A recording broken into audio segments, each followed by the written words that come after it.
नमस्ते सर।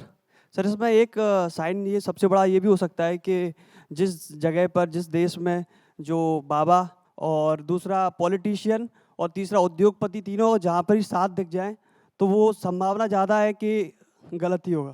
संभावना ज्यादा है। 100% निश्चित होकर नहीं कह सकते कि अगर नेताजी बाबा जी साथ बैठे हैं तो ये गलत ही है। अभी हमने राजा जनक और श्री अष्टावक्र का उदाहरण लिया था, लेकिन ये तो देखना होगा ना कि ये जो बातें कर रहे हैं, जो मीडिया में छप रही हैं या जिसकी रिकॉर्डिंग सामने आ रही है, इसमें क्या कहीं भी एक गुरु के नाते एक एक ज्यादा प्रौढ़ चेतना होने के नाते नेताजी को डांट फटकार पड़ी है, नेताजी को समझाया गया है या नेताजी की चापलूसी करी गई है, ये देखना पड़ेगा। नमस्ते आचार्य जी। अभी हाल फिलहाल में मैंने एक नोट किया है कि एक बाबा जी ने यात्रा निकाली है, जो कि जहाँ भी वो जा रहे हैं, जहाँ से उनकी यात्रा जा रही है, वहाँ पे वो काफ़ी शोर शराबा मचा रहे हैं। उनके भक्त लोग पहले से ही वहाँ पे खड़े रहते हैं रोड पर, और जो साधारण लोग हैं, जो कामकाजी लोग हैं, कामकाज कर कर आते हैं, उसके बाद उन्हें बहुत डिस्टर्बेंस होता है। जब उन्होंने आवाज़ उठाई और उस यात्रा को बंद कराई, तो मैंने ये ऑब्जर्व किया कि जब मैं बैठा हुआ था अपने कुछ दोस्तों के साथ बैठकर देख रहा था, और न्यूज़ चैनल बड़े ज़ोर शोर से उसे दिखा रहे थे, महिमा मंडित कर रहे थे, और मेरे बाजू में बैठे हुए लोगों ने कहा देखिए ये गलत कर रहे हैं, बाबा जी देखो इतना अच्छा काम कर रहा है, बट ये लोग गलत कर रहे हैं, उसे रुका रहे हैं, ये बड़े अधर्मी लोग हैं। तो ये जो सोच है लोगों की, वो भी पढ़े लिखे लोगों की, ये बड़ी अजीब लगी मुझे सर। देखिए, ये जो युग चल रहा है ना, ये युग चल रहा है ज्ञान के प्रति अपमान का, अवज्ञा का। हम हर हाल में ये दिखाना चाहते हैं कि विज्ञान कितना आगे बढ़ गया हो, तकनीक कितनी आगे बढ़ गई हो, हमारा विश्वास तो उससे ऊपर का है। आप अगर आज भी गांव वगैरह में चले जाओ तो बहुत लोग मिलेंगे जो कहेंगे ज्यादा पढ़ा लिखा है, दिमाग खराब हो गया है। ये ज्ञान के अपमान का दौर चल रहा है। किसी भी क्षेत्र में, उदाहरण के लिए अगर कोई विशेषज्ञ हो तो उसका मखौल ना बनाया जाए, हो नहीं सकता। Expert will be ridiculed. बात समझ में आ रही है? और उसके कारण भी है। ज्ञान एक ऊंचाई होता है जिस तक हर आदमी पहुंचने की कीमत अदा ही नहीं करता। तो ज्ञान से हमें चिढ़ होती है, कहूं तो खुंदक होती है, खुंदक। तो ज्ञान को जब हम अपमानित होता देखते हैं ना, तो हमें बड़ा अच्छा लगता है। उदाहरण के लिए, सिर्फ उदाहरण के लिए बोल रहा हूं, मान लीजिए IIT जेईई है, 100 लोगों ने लिखा, 99 उसमें असफल हो गए। अब अगर खबर आए कि IIT से प्लेसमेंट नहीं हो रहा है, लोगों की नौकरियां नहीं लग रही हैं, तो ये जो 99 असफल हुए हैं ना, इनमें से बहुतों के भीतर ही भीतर खुशी होगी। ये कहेंगे कि IIT ने हमें बोला कि तुम हमसे नीचे हो, देखो IIT कितनी नीचे निकली। आ रही बात? इसी तरीके से अगर कोई बहुत पढ़ा लिखा है, बहुत पढ़ा लिखा है, मान लीजिए वैज्ञानिक है, मान लीजिए नासा में काम करता था, केलॉग से MBA करा है, या MIT से उसने साइंस पढ़ी है, और उसके बाद अगर वो आध्यात्मिक हो जाए तो तुरंत हम कहेंगे अरे इनमें क्या रखा है, ये हार्वर्ड, बॉर्टन, केलॉग, MIT, इनमें क्या रखा है, नासा में भी क्या रखा है। देखो, ये सब पढ़ के अंत में तो अध्यात्म की ही शरण आना है ना। और ऐसे व्यक्ति को तत्काल लोकप्रियता मिल जाएगी, तत्काल लोकप्रियता। आप उसका कुछ नाम भी रख दोगे, उदाहरण के लिए नासा महाराज। आप सोचो कि नासा महाराज आपने क्या नाम क्यों रखा उसका, ताकि आप नासा पर थूक सको, क्योंकि आपको पता है नासा में खुद आपको कभी प्रवेश नहीं मिलता। तो आपको बहुत अच्छा लग रहा है कि नासा से निकल के कोई आपके ही तल पर बिल्कुल गिरी हुई बातें कर रहा है।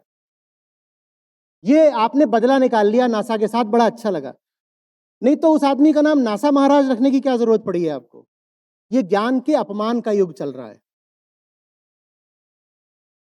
और ज्ञान का अपमान जरूरी हो जाता है जब विश्वास को, मान्यता को और भावना को बचाना हो, क्योंकि ज्ञान न आपके विश्वास की कदर करता है, न भावना की, न मान्यता की। तो इसीलिए ज्ञान पर थूकना बहुत जरूरी है।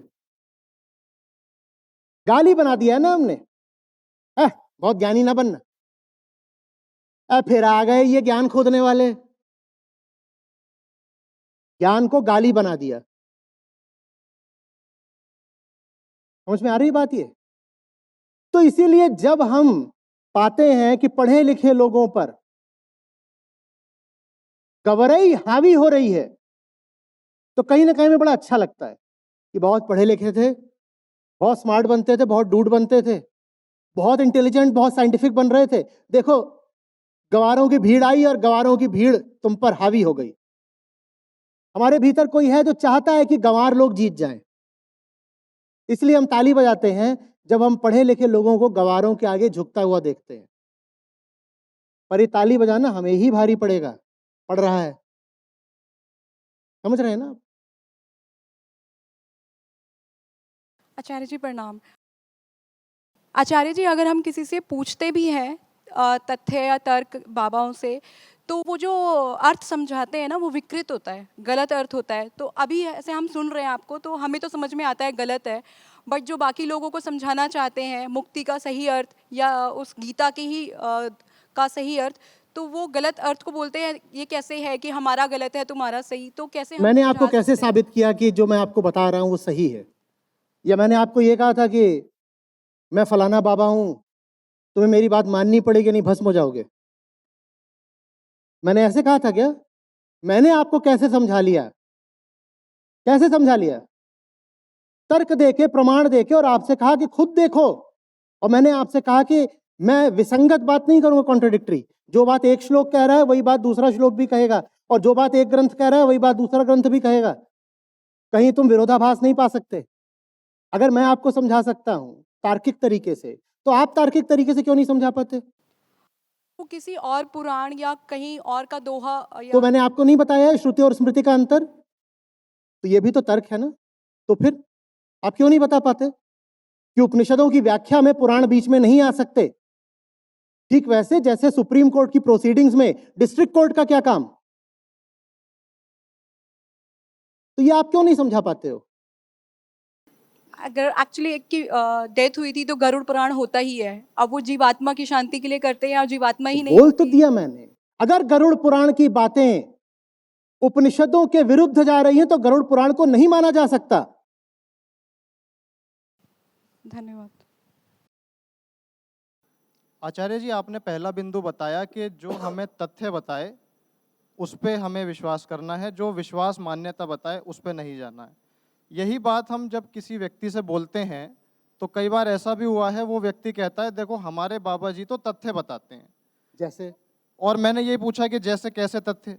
तो उसने बताया कि हमारे बाबा जी ने हमारा हाथ देख के या हमें ही देख के बता दिया कि 2 साल पहले तुम्हारी अम्मा मर गई थी, या 3 साल पहले तुम्हारी पैर की हड्डी टूटी थी, 4 साल पहले व्यापार में तुम्हें बहुत बड़ा नुकसान हुआ था।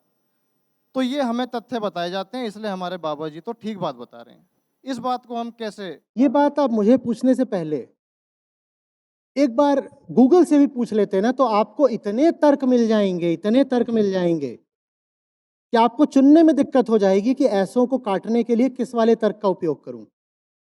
ये पूरा जो काम है, न्यूमरोलॉजी, पामिस्ट्री, एस्ट्रोलॉजी, इस पर इतने ज्यादा प्रयोग हो चुके हैं और हर प्रयोग ने बिना किसी संदेह के साबित करा है कि इसमें 1% भी सच्चाई नहीं है। विदेशों में भी हुए, भारत में भी हुए। जयंत नार्लिकर का नाम सुना होगा आपने, उन्होंने भी करा था। तो बच्चे ले लिए, ऐसे बच्चे ले लिए जो पैदा ही हुए हैं मानसिक समस्याओं के साथ, ब्रेन की डिफॉर्मिटी के साथ, और ऐसे बच्चे ले लिए जो बिल्कुल स्वस्थ हैं। कुंडलियां ले ली, मिला दी, बाबाओं को दे दी। बाबा दोनों तरह की कुंडलियों में कोई अंतर नहीं कर पाए, जीरो डिफरेंशिएशन। जबकि ये बहुत सीधी साबित बात है कि जिस बच्चे का ब्रेन डेवलप ही नहीं होना है, उसकी जिंदगी और जो एक साधारण नॉर्मल स्वस्थ बच्चा है उसकी जिंदगी बहुत अलग अलग तरीके से चलेगी। बाबा नहीं बता पाए। इतना ही नहीं हुआ, ये 50 बाबाओं को दी गई थी कुंडलियां, इसके बाद एक सेट और बुलाया गया अगले 50 बाबाओं का, उन्होंने बिल्कुल अलग तरह की भविष्यवाणियां कर दी। ये कौन सी साइंस है जिसमें एक ही ऑब्जेक्ट पर एक साइंटिस्ट एक बात बोल रहा है और दूसरा साइंटिस्ट दूसरी बात बोल रहा है? ऐसा कैसे हो सकता है? मैं एक साइंटिफिक क्वेश्चन दूं आपको, अगर आप सॉल्व करें और आप सॉल्व करें तो क्या उसका आंसर अलग अलग आएगा? फिर तो ये इसमें आप इतना अटक क्यों जाते हो? मैं बताता हूं अटक क्यों जाते हो। आपकी नीयत नहीं है झूठ का पर्दाफाश करने की। अगर मैं सच के हक में लड़ाई लड़ रहा हूं और मुझे हारना पड़ा है तो मुझे बहुत ज्यादा क्षोभ होता है, भीतर से शोक सा उठता है। मैं बचपन में ऐसा करा करता था। ये बैठी है माता जी, मैं खेल रहा हूं और अगर किसी ने बेईमानी से मुझसे पॉइंट ले लिया और साबित भी कर दिया कि पॉइंट उसी का है, तो मेरे आंसू निकल आते थे। इस बात पे नहीं कि मैं हार गया, इस बात पे कि वो झूठ बोल रहा है तब भी जीत रहा है, वो झूठ बोल के भी हावी हो गया। पॉइंट तुम ले लो, तुमने बेईमानी का क्यों लिया? पॉइंट देने में हमें कोई बात नहीं है, हम गड़बड़ खेल रहे हैं, तुम्हारा पॉइंट हो गया, कोई दिक्कत नहीं। तुमने बेईमानी का क्यों लिया? आपके आंसू नहीं निकलते ना। आपके सामने कोई गलत बात पर कुतर्क करके जीत गया तो आपको वापस आना चाहिए, पूरी रात जग करके रिसर्च करनी चाहिए इंटरनेट पर। आपने करी क्या? आप साधारण सवाल ही मुझसे पूछ रहे हो कि इन सब बातों को, सूडो साइंसेस को एक्सपोज कैसे करें, सूडो साइंस को एक्सपोज कैसे करना है, जाके चैट जीपीटी से पूछ लो, वो भी बता देगा। आपने कभी चैट से भी नहीं पूछा, गूगल से भी नहीं पूछा, आपने किसी से नहीं पूछा, आप इन बातों को मानते जा रहे हो। हाथ दिखा दो, कुंडली दिखा दो, माथा दिखा दो, कुछ सब दिखा दो, क्या दिखा दो।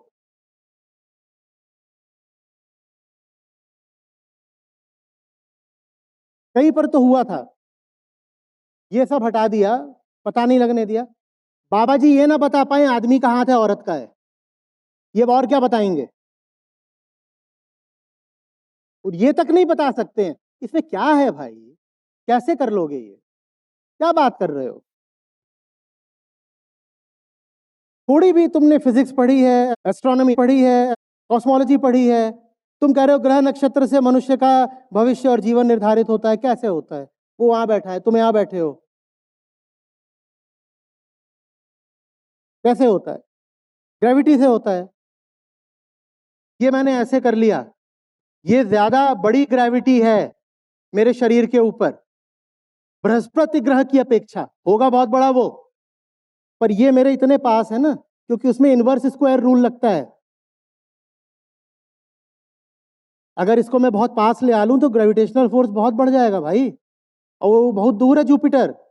कैसे ये कुंडली, हॉरोस्कोप, ये ग्रह नक्षत्र, इनका कोई भी कैसे अर्थ हो सकता है? आपके खोपड़े में नहीं आ रही ये बात।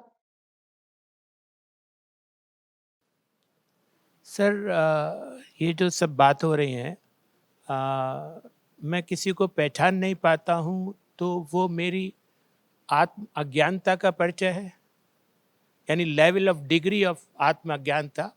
इसीलिए मैं पहचान नहीं पाता हूँ सबको, वेदर इट इज़ फेक। जिस तरीके से मैं आत्मज्ञान की तरफ बढ़ता हूँ, मेरी दृष्टि उसी से ठीक, पैनी बिल्कुल हो जाती है। बिल्कुल ठीक। और दोनों चीजें टैंडम में चलती हैं एक साथ। जितना खुद को पहचानने लगेंगे उतना ही सामने वाले को पहचानना आसान हो जाएगा, और जैसे जैसे सामने वाले को पहचानने लगेंगे खुद को भी बेहतर देख पाएंगे, क्योंकि हैं तो हम भी हाँ, रेसिप्रोकल है, वैसे ही। तो ये रेसिप्रोकल है, लेकिन शुरुआत अपने से हो गया।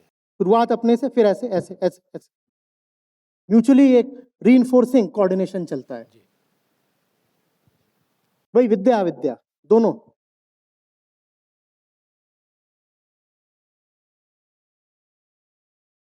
तभी मैं कहा करता हूं ना कि अध्यात्म का बंदा भोला तो जरूर होगा, बेवकूफ किसी हालत में नहीं हो सकता।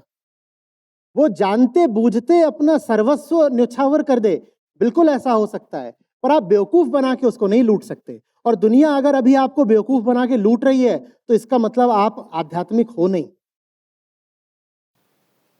प्रणाम सर। सर इसी से रिलेटेड एक और बात थी कि जब भी हम उनसे अपने जीवन के दुख के बारे में प्रश्न करते हैं, या फिर ऐसे प्रश्न करते हैं कि हमारे जीवन में जितने भी मुश्किलें आ रही हैं, तो उसमें दो बातें ही ज़्यादातर सामने आती हैं। एक तो वो बहुत ऐसी मीठी मीठी बातें करेंगे जिससे जिससे हम कुछ टाइम के लिए वो बस चीज़ को भूल जाएंगे कि जो हमारे साथ होता है। और दूसरा वो कहते हैं कि भगवान पे विश्वास रखिए, सब सही हो जाएगा, या फिर ये 3-4 चीज़ें कर लीजिए, सही हो जाएगा, इंस्टेड ऑफ कि हम खुद को देखें या आत्मज्ञान की ओर बढ़ें, आत्म संशय की ओर बढ़ें। तो सर ये भी एक पैमाना हो तो सकता है इसमें कि इतनी कठिन या जटिल क्या बात है कि तुम फंस जाते हो? ये चीज तो हमारे घर परिवार में यार दोस्तों के साथ हम भी करते हैं और खूब होती है। कोई फेल होकर के आ गया है या कोई पढ़ाई नहीं कर रहा है, फेल हो जाएगा, हम उसको यथार्थ थोड़ी बताते हैं। हम कहते हैं चल कोई बात नहीं यार, थोड़ी देर के लिए गाना सुन लेते हैं। कोई फेल होकर आ गया कल, कोई बात नहीं यार, चल बियर पी के आ जाते हैं। यही नशे का काम धार्मिक क्षेत्र में भी होता है कि तुम्हारी जिंदगी की बहुत तकलीफें हैं और उनका जो असली कारण है उससे जूझने की तुम हिम्मत नहीं दिखा रहे, तो थोड़ी देर के लिए, यही वजह है ना। ये आंकड़ा पहले भी बताया है कि दुनिया में जो देश सबसे ज्यादा धार्मिक हैं, वहां के आंकड़े ये हैं कि वहां की प्रति व्यक्ति आय सबसे कम है, वहां शिक्षा सबसे कम है और वहां आबादी सबसे ज्यादा है। आबादी इस अर्थ में कि फर्टिलिटी रेट, सबसे ज्यादा बच्चे महिलाएं वहां पैदा करती हैं जहां सबसे ज्यादा लोग धार्मिक हैं। सबसे कम पढ़े लिखे लोग वही हैं जहां सबसे ज्यादा लोग धार्मिक हैं, और सबसे गरीब लोग वही हैं जहां लोग सबसे ज्यादा धार्मिक हैं। क्योंकि ये जिस धर्म की बात हो रही है लोक धर्म है। वास्तविक धर्म होता तो वास्तविक धर्म सशक्तिकरण और संपन्नता और बोध के साथ आता, इन चीजों के साथ नहीं आता कि गरीबी और बच्चे। सर मैं महाराष्ट्र से हूँ। तो नरेंद्र दाभोलकर जी जो वहाँ पे थे, तो अंधश्रद्धा निर्मूलन समिति थी उनकी। तो जैसे जयंत नारळीकर जी के प्रयोग थे, तो बहुत सारे प्रयोग कर करके, तर्क दे दे के उन्होंने मतलब बहुत चीज़ें साबित भी करी है गलत कैसे है। तो जो एक्ट्स होते हैं ना अंधश्रद्धा निर्मूलन, महाराष्ट्र पहला राज्य है जहाँ पे ये इसके खिलाफ एक्ट है, अंधश्रद्धा के खिलाफ। तो अभी हमारा जो हिंदी हार्टलैंड हम बोलते हैं, बीमारू राज्य जो Bihar, MP, UP Rajasthan UP वगैरह, यूपी मेन तो यूपी। हम्म। तो वहीं से निकल रहे सारे बाबा लोग वगैरह ना, इन्हीं राज्यों से। तो मतलब ऐसे एक्ट्स अगर लाए थोड़ा बहुत भी, ठीक, चलिए तो लेके आते हैं। आइए आइए, हम दोनों ऐसे हमटी डमटी करते चलेंगे, लेके आ जाएंगे। कैसी बातें करते हो आप? हाँ, डेमोक्रेसी तो सर गिनती है।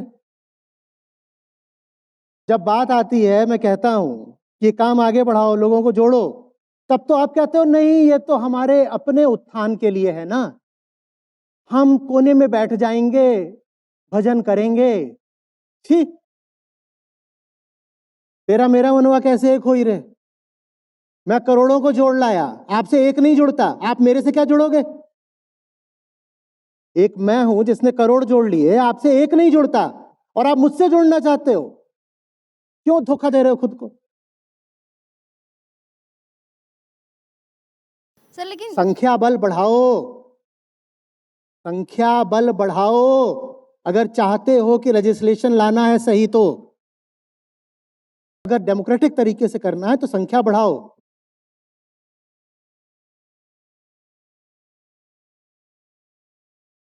आचार्य जी, मेरा क्वेश्चन बाबा जी को लेके है कि एक बार एक परिचित से मेरी बात हो रही थी, तो वो रील देखे जा रहा था किसी बाबा जी का रील्स। तो मैंने बोला ये जो आप सुनते हो बाबा जी को, इसकी कोई ऑथेंटिसिटी है भी? ये क्या बोलते हैं, ये कहाँ से ये ज्ञान लेके आते हैं, तो आप क्यों मानते हो इनको? तो उन्होंने बोला आप भी तो आचार्य प्रशांत को मिलते हो, मानते हो, उनकी क्या ऑथेंटिसिटी है? तो मैंने बोला कि क्योंकि वो मैंने फिर उनको श्रुति और स्मृति में डिफरेंस समझाया और बताया उनका जो ज्ञान है वो वेद और उपनिषद से आ रहा है, श्रुति से आ रहा है, इसलिए मैं उनको सुनती हूँ। तो फिर उन्होंने कहा कि ये, फिर मैंने बोला कि जो हमारा सनातन धर्म का केंद्रीय ग्रंथ है वो श्रुति है, तो जो भी ज्ञान वहाँ से आएगा वो सही है। तो फिर उन्होंने कहा कि तुमने ये तो माना ही ना कि सनातन धर्म का केंद्रीय ग्रंथ श्रुति है, ये कैसे पता कि सनातन धर्म का केंद्रीय ग्रंथ श्रुति है? तुमने भी तो यहाँ से मान्यता शुरू की ना। तो इसके जवाब में मेरे पास कोई बहुत सॉलिड तर्क नहीं था। आप बताइए ना क्यों नहीं है आपके पास तर्क? 100 बार तो समझा चुका हूँ। चलो, न स्मृति को मानो न श्रुति को मानो, तो सारा अध्यात्म है किसके लिए? नहीं, वो मैंने बोला कि एक बार तुम ट्राई करो, तुम्हारा नहीं, आपने जो बोला वो सही नहीं बोला, उसको हटा दीजिए। सारा अध्यात्म किसके लिए होता है? खुद के लिए, खुद के अपने लिए होता है मुक्ति ना? के लिए। हाँ, तो श्रुति बोलते ही उसको हैं जो अहम की बात करे, और नहीं श्रुति में कोई पर लगे हुए हैं। श्रुति इसलिए थोड़ी महत्वपूर्ण है कि आसमान से उतरी है। वेदांत की खास बात यह है कि वो अहंकार को संबोधित करता है, बस इतनी सी बात है। और अहंकार को संबोधित करना महत्वपूर्ण क्यों है? क्योंकि दुख सारे अहंकार को ही होते हैं। मुझे ही सारे दुख है ना। ये इतना छोटा सा तर्क आप क्यों नहीं दे पाते? आप दुनिया भर की इधर उधर की बातें करते हो धार्मिक साहित्य के नाम पे, उसमें सब क्या बिखरा पड़ा है? इसने इसका ऐसा करा, फिर आसमान से एक फरिश्ता उतरा। भाई, समस्या किसको है? मुझको है। तो मेरी बात करो ना। फरिश्तों की, हूरों की, परियों की और अप्सराओं की और इनकी बातें क्यों कर रहे हो तुम? वो धर्म कैसे हो गया? बस इतनी सी बात है। इतनी सी बात है। लेकिन वो तर्क करते कि तुम अगर उपनिषद को, तो कैसे पता कि ये जो तुम वेद का नाम बोल रहे हो और हम वहां से शुरुआत करेंगे जहां पर कोई तर्क हो ही नहीं सकता। हम वहां से शुरुआत करेंगे जहां कोई मान्यता हो ही नहीं सकती। और कौन सी है वो जगह? मैं। बिल्कुल हो सकता है कि ये दीवारें ना हो, ये मेरी मान्यता हो, आंखों का धोखा हो, सब कुछ झूठ हो सकता है। लेकिन एक चीज तो है ना जो है, और उसी की खातिर मैं बात कर रहा हूं। मैं हूं, और मैं हूं, मुझे मेरे होने का दुख में ही पता चलता है। मैं दुखी हूं, यहां से सारा अध्यात्म शुरू होता है। बाकी सब नकली हो सकता है। आपको सामने वाले से एक बात पूछनी है, दुखी हो? और हो? दुखी हो, उसमें अस्तित्व भी आ गया तुम्हारा, अहम। हो माने अस्तित्व है तुम्हारा, अहम, और दुख है। हाँ, यही है अध्यात्म सारा। अब मैं बताता हूं जिस कारण से आप इतनी छोटी सी बात समझ नहीं पाई थी ना, ठीक उसी कारण से आप गलत आदमी को समझा भी रहे हो। ये जो कुछ भी मैंने आपको समझाया, ये बात आप उस आदमी को समझाने जाओगे, आपको अभी भी सफलता नहीं मिलेगी। क्योंकि बात ये नहीं है बस कि सही बात समझानी है, बात ये है कि सही बात सही आदमी को समझानी है। मैं आपसे कितनी भी सही बात बोल दूं, जब आप जाके गलत आदमी को समझा रहे हो, क्यों? क्योंकि आपको लगता है वही फिर बात कि मैंने जो आपको बता दिया वो बहुत आसान सी चीज है, हो गया। अरे उसे, मुझे वही समझेगा जिसकी जिंदगी में आग लगी हुई हो। मेरे पास बहुत बिरले ही आ सकते हैं। आम आदमी जो अपने साधारण सरोकारों में खुश है, वो नहीं आएगा यहां। ये चेतना का एक स्तर होता है, बेहोश स्तर, जिसमें आप बैठ करके ऐसे ही, आपने एक रील देख ली शायरी की, अगली रील बाबा जी की, अगली रील स्टंट की, अगली रील एआई से कोई एनिमेशन है उसकी, अगली रील कुछ पॉलिटिक्स की, अगली रील कोई स्पोर्ट्स की, ऐसे ऐसे स्क्रॉलिंग चल रही है। ये चेतना का एक बेहोश स्तर है। उस बेहोश स्तर पर बाबा जी के लिए पूरी पूरी जगह है। वो सुनेगा बाबा जी को। बात बाबा जी की नहीं, उसकी बेहोशी की है। इस बेहोश आदमी को आप समझाने गए किस लिए हो? क्योंकि आप भी बेहोश हो। नहीं तो ये जो मैंने आपको साधारण सा तर्क दिया, ये आपको पता होता, ये तर्क मैं हजारों बार सुना चुका हूं। सर, बात करते समय क्या होता है ना कि वो जो तर्क देते हैं कि उपनिषद को कैसे पता कि श्रुति, अरे नहीं पता उपनिषद को, मेरे सामने लोग बैठेंगे, मैं विदेश जाता हूं, आपसे मैं कहता हूं कि श्रुति है इसलिए सुनो क्योंकि आप हिंदू हो, विदेश जाऊंगा वहां हिंदू नहीं होंगे, तो उनसे मैं थोड़ी कहूंगा कि मेरी बात सुनो क्योंकि श्रुति से आ रही है। तो उनसे मैं क्या कहूंगा? मैं कहूं, do you exist, do you suffer, then let's talk. Thank you Acharya. नमस्कार आचार्य जी। थोड़ा बाबा जी पार्टी में वापस लेके आना चाह रहा था। तो दो एक कॉमन जो सिम्टम रहते हैं, एक तो पर्टिकुलरली विधियां बताते हैं बेसिकली, और पर्टिकुलरली अनअचीवेबल विधियां कि भाई 2 घंटे या 3 घंटे ध्यान लगाइए, जो काइंड ऑफ अनअचीवेबल रहता है, और तुम ध्यान नहीं लगा पाए तो मतलब पापी हो तुम, ठीक है। सेकंड, प्रसाद वो देते हैं, एक कॉमन फैक्टर रहता है हर एक बाबा के साथ कि प्रसाद बांटते हैं वो, तो मेटेरियलिस्टिक चीजों में लोगों को उलझाते हैं।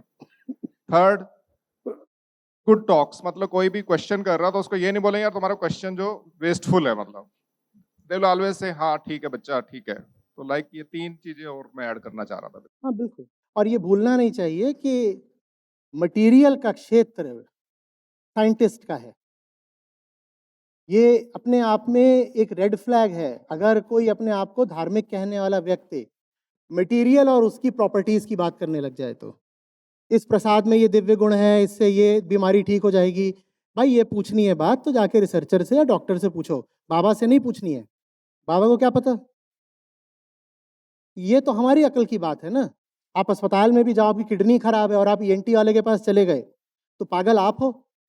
और यहाँ तो ये है कि किडनी खराब है और ईएनटी वाले के पास भी नहीं, बाबा जी के पास जा रहे हो तो पागल आप हो। ये तो अपनी जानकारी की बात होती है। अस्पताल में डॉक्टर आपका इलाज कर सकता है, पर ये तो हमें पता होना चाहिए ना कि पेट दर्द हो रहा है तो मोची के पास थोड़ी जाना है। डॉक्टर भी इलाज तब करेगा जब पहले आपको इतनी अकल तो हो कि डॉक्टर के पास जाना है, डॉक्टर के पास जाना है, मोची के पास थोड़ी जाना है। जो पेट खराब होने पर मोची के पास जाता हो, डॉक्टर भी उसकी क्या मदद करेगा? धन्यवाद।